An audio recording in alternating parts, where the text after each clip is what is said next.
Let's start with a figure featured in several Russian newspapers this morning. It relates to the Russian government's draft budget, now submitted to Parliament. RBK reports in 2025, 32.5% of total budget expenditure will be earmarked for defence spending. A total of 13.5 trillion rubles. That's about $145 billion.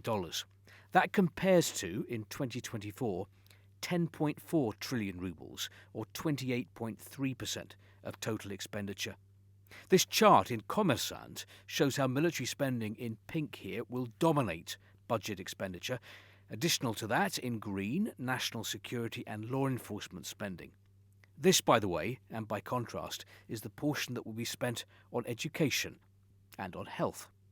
These figures reflect the war economy that Russia has created and the Kremlin's seeming determination to continue to spend big on the war in Ukraine.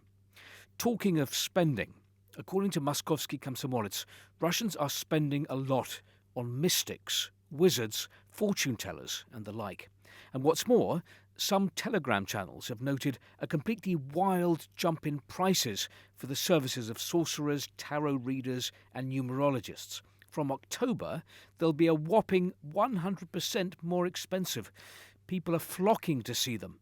One numerologist explains, when the world becomes stressful and uncertain, as it is for us now, many people start paying attention to symbolic practices, which can give them a sense of control, a sense of hope.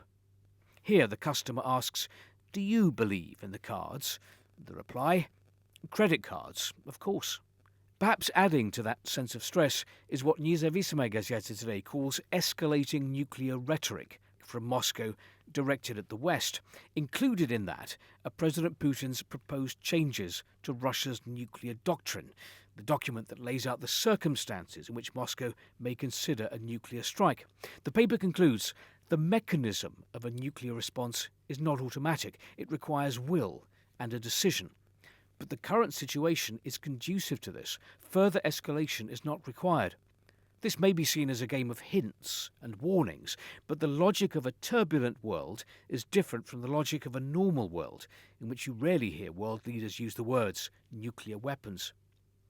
Meanwhile, just a few lines here, but still quite interesting. Appointments to the Security Council.